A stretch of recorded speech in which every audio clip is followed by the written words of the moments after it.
up in Holiday, Florida, which is north of Tampa. I love work. One of the great things about this business is that, yeah, you got to work on holidays, but it also allows you to play a lot of catch up on work. But let's talk about Memorial Day for a minute. For those of you who don't know me, I am a veteran. I served for, I think, all in reserve and active duty time, somewhere around 10 years, give or take. Yeah, I think it was north of 10 when you factor when I enlisted and active duty time, and then the reserve time.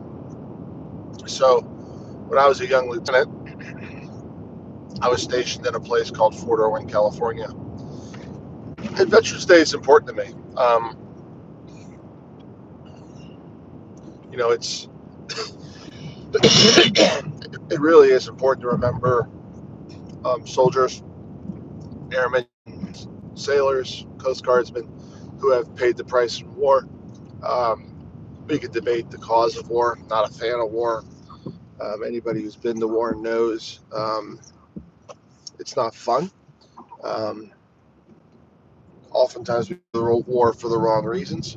Um, it doesn't negate the relationship you have with your people, your soldiers. And 34 years from 34 years ago, whatever the third is, I think on 34 years, I think it's Thursday, 34 years to the day on Thursday, I lost a soldier. I was a lieutenant, I don't know, 6 months on active duty. I mean, I'd been in the Army for a while. Um, I had a job where I was stationed at this base called Fort Irwin, California. I think California, oh, what a beautiful place. This is probably the most inhospitable place in the United States. Man, there's a couple of inhospitable places, but this base is out in the Mojave Desert, and back then they did armored warfare, what we call force on force. One armored brigade would fight another armored brigade with tanks, with Bradleys, with infantry, with aircraft, big laser tag complex, believe it or not. But it's a dangerous place. Anytime you put people, equipment, and move them around at night and in the daytime, bad things happen. So my first job there was doing what's called battlefield effects. So obviously we weren't shooting at each other with real bullets and cannons and all the rest, but we were simulating with lasers and smoke. But I was a chemical officer, and I had 24 Humvees that would go down range, and we would load them out with smoke pots, which are basically big hand grenades to light off smoke. And then we would light off hand grenades themselves with smoke, and then we would do simulators to show artillery hitting the ground, and then our Humvees had big smoke generators on the back.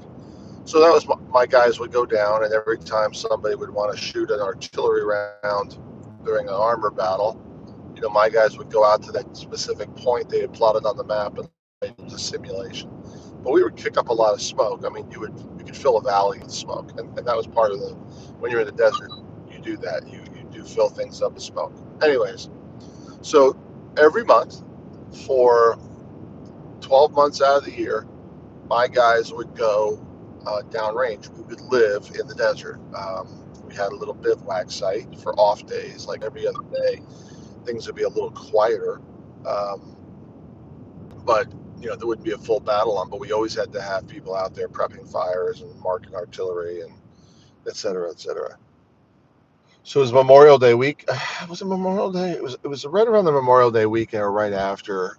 We were in a little bit of a lull. That there had been a battle today, and I had a kid named Earp, Specialist Earp. So Earp was born in Saigon at 72 or 73.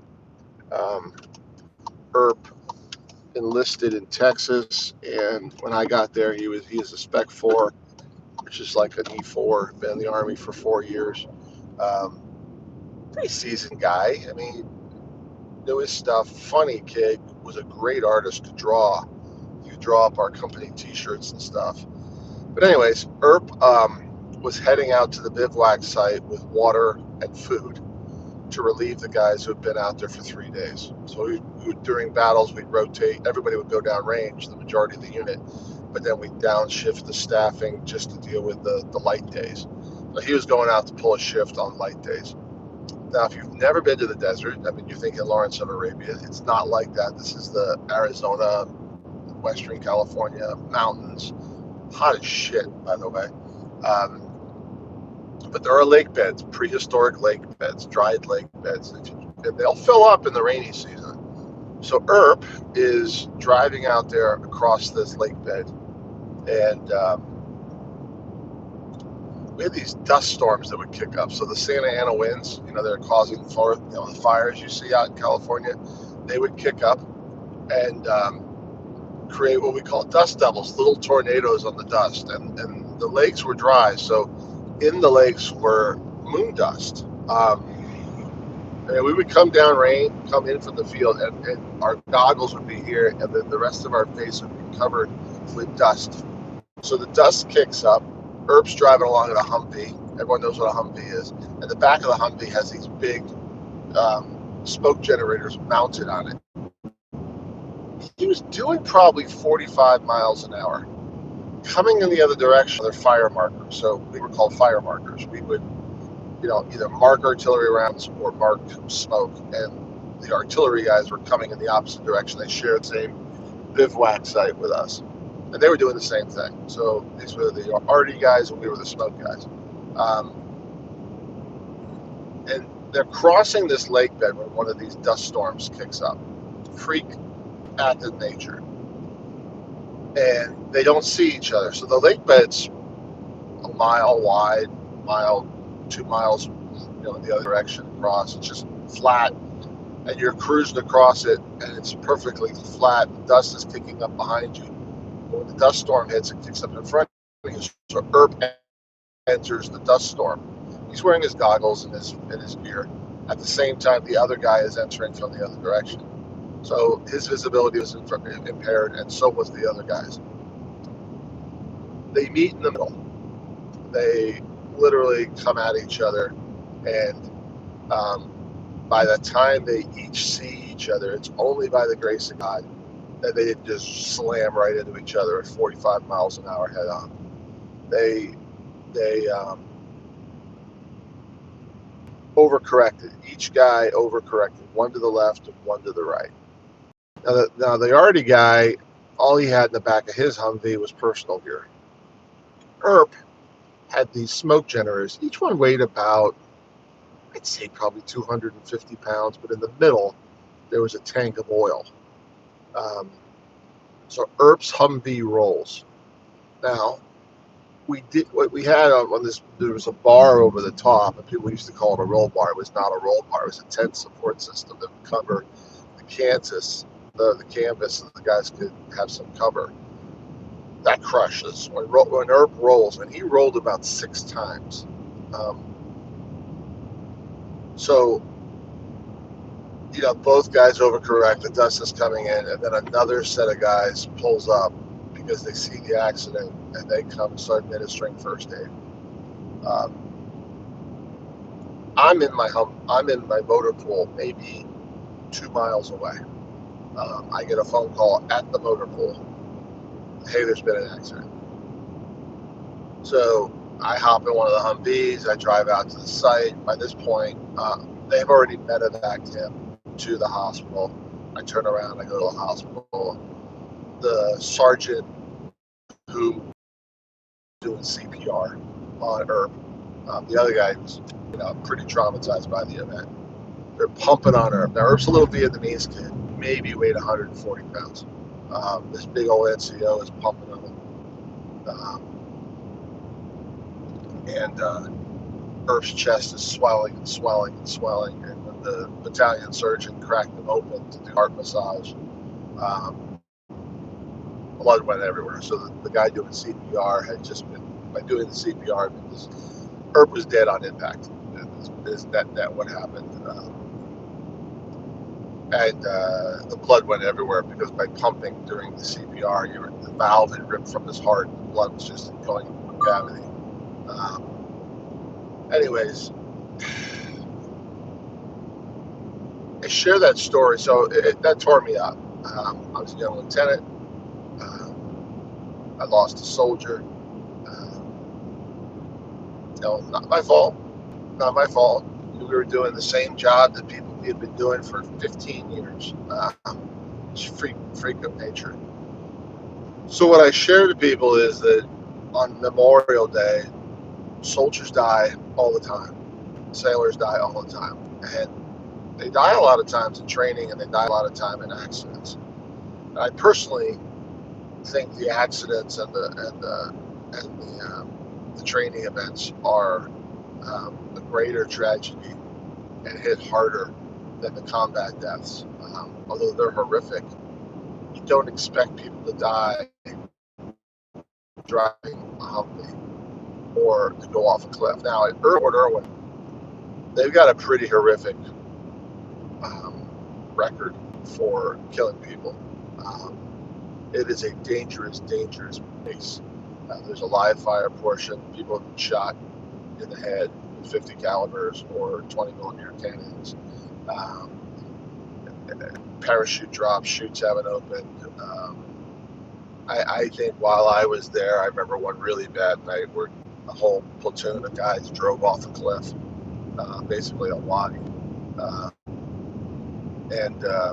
So you guys are asking about UFOs, right? I'll tell you a UFO story from Fort Irwin. So about 2 years later, so anyways, remember the fall on Memorial Day. 2 years later at Fort Irwin, I'm out in the desert. Go look up Fort Irwin or Barstow, California. And I'm sitting deep in the desert in my Humvee, and I've got a radio. And this is 93. Back then we had we were able to track everything on the base because we all had these B units on us, basically GPSs. And there was a building called the Star Wars building. And in the Star Wars building, they had these huge computer screens and individual people, and they could track everything that was happening. So I'm sitting out there,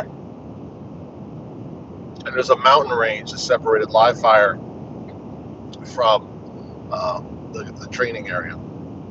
So basically, on one side was where we play war games, on the other side is where we play war games with real bullets. And I saw a light on top of a mountain range, which wasn't weird because we're not far from Edwards Air Force Base or from the air base in Vegas. So I called it in, and a bunch of the guys there's a bunch of us out there, the referees. So I call in the grid coordinate to the Star Wars building and say, hey, what have we got at blah, blah, blah, blah, blah, grid coordinate. And God, which was the call sign of the guy in the Star Wars building, calls back and says, yeah, we got nothing. My call sign was Oscar 65. So it's Oscar 65. We got nothing there. And then I asked for a cue ball. And the cue ball is what you call counter battery. You get a round that comes in. You can actually backwards trace things in the military. So if you shoot, you give away your position. You call it cue ball. If you've got the azimuth, you can find out where the rounds came from. But I gave him the cue ball for that location, and two other guys also gave it a cue ball. So we had three guys triangulating this light. The light's sitting on top of the mountain. Now, we weren't on the radios that everybody else was using. Usually we were using Motorola radios. So I had the radio bank for all the units, and then I had a Motorola, literally like a trucker's Motorola system. So we call in the cue ball, everybody confirms location, and we're talking amongst ourselves. And then the light backs up to the left, backs up to the right, backs up to the left, and then takes off. Like, boop, boop, boop, and gone, out of sight. And you can hear everybody on the radio going, holy shit, what was that? Totally broke protocol. Anyways,